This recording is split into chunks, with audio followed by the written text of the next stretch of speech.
In the 2040s, the Tantalus base is erected on Mars. A crew of 8 astronauts go on a charge to gather samples that last 6 months, and moment is their last day.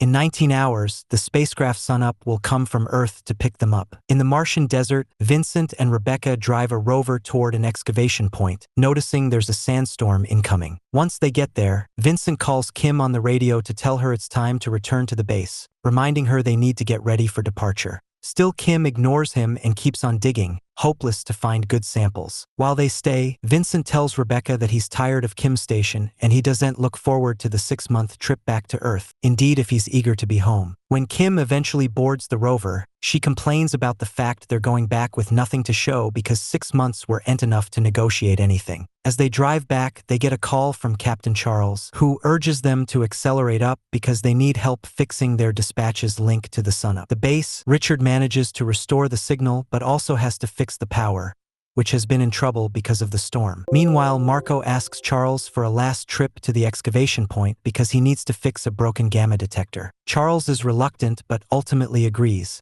telling him to take Richard too and to return before dark. When the triad arrives and sees Marco and Richard leaving, Kim complains because it isn't fair that she was forced to come back while the guys get to leave again. On the way to the point, Richard is shocked to learn Marco prevaricated they aren't going to fix anything. They're going to pick a sample of commodity called Bitsy anomaly. Back at the base, Vincent repairs the cooling system while drooling with psychologist Robert. He's noticed the approach line of the sunup and thinks it looks like drunk driving. Meanwhile, Kim checks Marco's workstation to find his real intentions behind the trip and discovers an image of depressions on a gemstone. Rebecca points out that the depressions feel to be microbial borings, and when they look at the sample under the microscope, they find signs of bacterial cell division. This means Marco prevaricated because he refuses to partake the credit. Angry, Charles calls Richard and Marco to advertise the excavation point is now out limits. Still, Marco tells Richard to pretend that he did not hear Charles because of the bad signal. Also, Marco takes a soil sample from the dig point, and as he takes a near look, the ground under him begins shaking and suddenly collapses, causing Marco to get wedged resistance. Richard rushes out of the rover to help, but he cannot see well because of the broom. Moments after Richard asks for backup, Charles and Lauren arrive to deliverance Marco. Richard thinks Marco is formerly dead, but Lauren disagrees and tries to go down the hole. Charles incontinently stops her, saying the hole is too dangerous in its current state.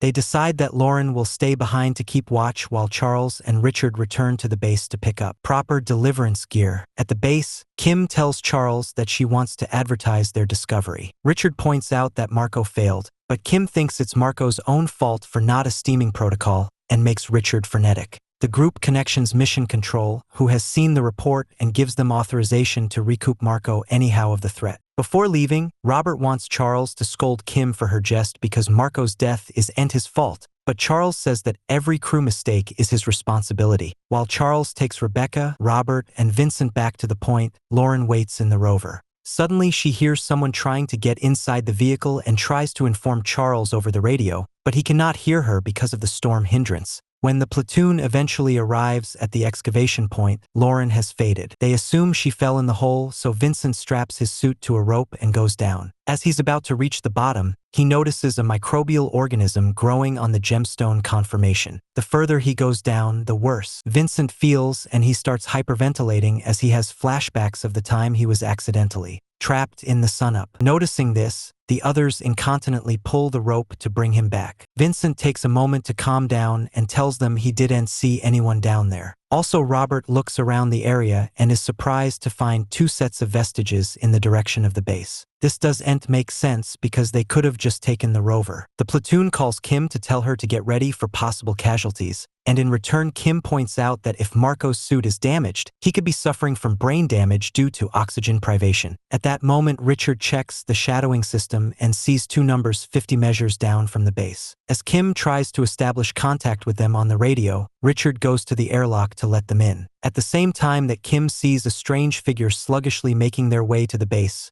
Richard opens the airlock and Marco falls to the ground, revealing a hole in his helmet. Richard helps him take it off, but way back in shock when he sees Marco now looks like a zombie. Suddenly Marco stands up and grabs an electric drill to attack Richard, pecking him in the gut. Richard falls but manages to move enough to spark the alarm. Kim rushes to the airlock, but as soon as she sees Marco, she runs down to hide in another room. Soon Lauren reaches the airlock too, revealing she's also infected. Richard struggles with his pain and manages to run into another room, locking the door behind him. Lauren goes after Kim rather, who starts fighting the critter the stylish she can considering she's no dogface. Soon Marco joins her and Kim uses every object in the room to defend herself. One of the brutes gets distracted by drinking some liquid on the bottom, so Kim knocks the other down and runs, locking this door as well. Before passing out, Richard manages to say "Mayday" on the radio. When the others come back, Charles tells them to stay outside while he investigates, chancing a complete mess outside. He finds Kim as Marco starts breaking down the glass door, so Charles orders her to get in a suit while he tries to hold the brutes off. Soon Marco gets out and Charles tries to reason with him, but it doesn't feel that the infected brain understands words. Once she's suited up, Kim leaves the base and Charles runs to the airlock. On his way out, the infected astronauts catch up to him and impale him on the shoulder. After some struggle, Charles goes out and reunite with the others. They disable the door to trap their sick musketeers and Vincent complains, but Kim shows him the brutes' faces while pointing out they are ent-humans presently. The group runs to hide in the hothouse pate and Rebecca tries her stylish to treat Charles's crack indeed, though she is a croaker. Charles realizes that he is dying and gets sad because he can't flashback what his family looks like, so he asks the crew to tell his family that they were in his studies. Suddenly Charles heists Robert by the neck, so the others have to pull him back and try to calm him down. A hopeless Vincent holds him down until Charles has trouble breathing. Also Charles tells the crew they'll no way see home and passes out. Vincent thinks he's dead, but Kim incontinently ties Charles to the table in case his body reanimates like Marco and Lauren. Upset by the sight, Vincent covers the body with a mask. While agitating what to do, Vincent looks under the mask and sees the infection spreading. Moments laterally, they hear an explosion outdoors, so they look at the examiner to discover that the infected astronauts have escaped by using an explosive on the airlock. Soon they make it to the pate and start pounding on the door at the same time Charles's body shakes for many seconds. The crew wants to communicate the space station but the comms are down, so Vincent levies to go through the oxygen pipe to get back to the base and fix the system. After Vincent leaves, Rebecca takes a sample of Charles's blood and notices that he's infected too. Minutes laterally, Vincent stops crawling because he's having a fear attack as he's visited by the recollections of his accident at the space station. On the radio, Rebecca helps him calm down by saying everyone in the platoon is as spooked as he is. When he eventually reaches the base, he finds blood each over the place but still gets down to work. Back to Rebecca, she wonders if antibiotics could neutralize the bacteria and injects Charles with a result. Charles's body incontinently starts shaking and squinching, so Rebecca thinks he may be fighting the infection. Still, Kim points out that the movement is just the body's revulsions having a natural response. Once the body stops moving, Rebecca takes another blood sample and discovers that the bacteria is no longer multiplying, meaning the result doesn't cure the bacteria but does decelerate it down. Kim pours the result into a decontamination spray so they can decimate it and use it against the brutes. Meanwhile, Vincent manages to communicate sunup, but before he can tell them about the situation,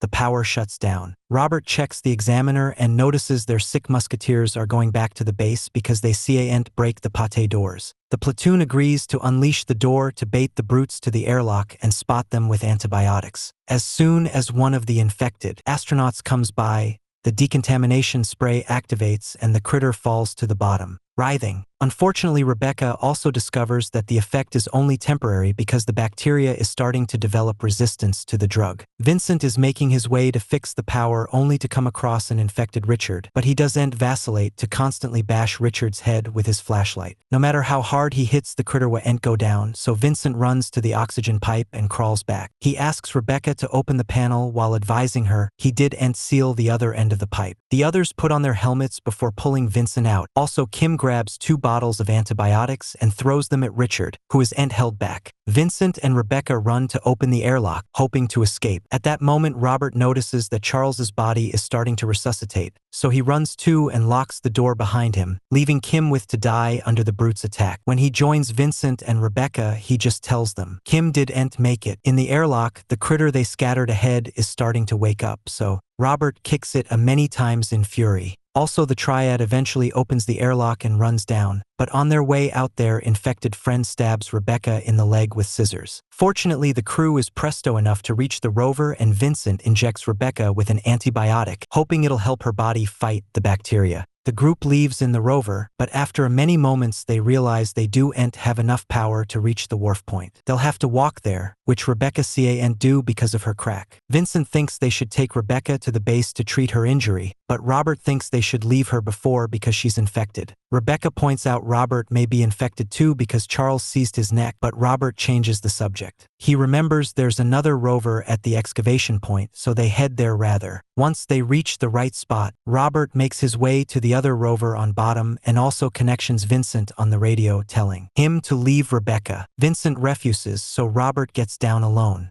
Vincent comes out to stop him, but it's too late. To make matters worse, he sees that the infected bones have been following them and are getting near. Therefore, Vincent and Rebecca drive the rover through the sandstorm in expedience of losing them. Vincent thinks they'll have enough power to get to the wharf point in the morning once the sun charges the rover's batteries. Meanwhile, the sunup departs from the space station and heads to Mars. In the morning, Vincent wakes up and finds a communication from the space station, informing them a deliverance platoon is on its way. Vincent tries to respond to the communication, but the space station can't hear him. Also, he realizes that Rebecca left the rover, so he begins following her steps. Ultimately, he finds her, but Rebecca tells him to stay back because she can feel the infection formerly taking effect. Hopeless to save her, Vincent runs to her anyway, so Rebecca removes her helmet and dies of suffocation. In just a many twinkles, her body reanimates and attacks Vincent, who fights her to restrain her. Rebecca begs him to end effects for her, so Vincent chooses mercy and bashes her head with a gemstone. Moments laterally, Vincent sees the sunup approaching, so he runs to the wharf point. Unfortunately, there also are 3 brutes heading there, so Vincent tries to advise the sunup not to open the door, but they can't hear him because of the storm hindrance. As soon as the deliverance platoon comes out, the brutes attack them and kill them, and their riots of terror can be heard by Vincent on the radio. He still keeps going and finds the brutes feeding on the deliverance platoon, but at least they don't notice him. There's also a body rotting in the most awful of countries. Also, Vincent enters the boat, and after locking the door, he finds Robert in the cockpit. He's still apprehensive, yet Vincent can formerly see signs of infection and says they cannot risk taking the bacteria to Earth. Robert snappily attacks him and a fight ensues, during which Robert stabs Vincent's helmet. Also, Robert tries to fly the boat, but Vincent takes the cutter and stabs him back. As the boat starts flying on its own and shakes terribly, the men continue fighting and Vincent constantly headbutts Robert until he stops moving. Next, he takes off his helmet stained with Robert's blood and opens the door, transferring Robert's body out into space. During the many seconds in which he struggles to breathe, Vincent imagines Rebecca assuring him. Subsequently, Vincent sends a communication to the station to tell them everything that happened. He knows there's a chance he's infected, so he explains his plan to crash the boat on Mars as soon as he notices any symptoms. The sunup continues to fly while he waits for a response. Thanks for watching and don't forget to subscribe.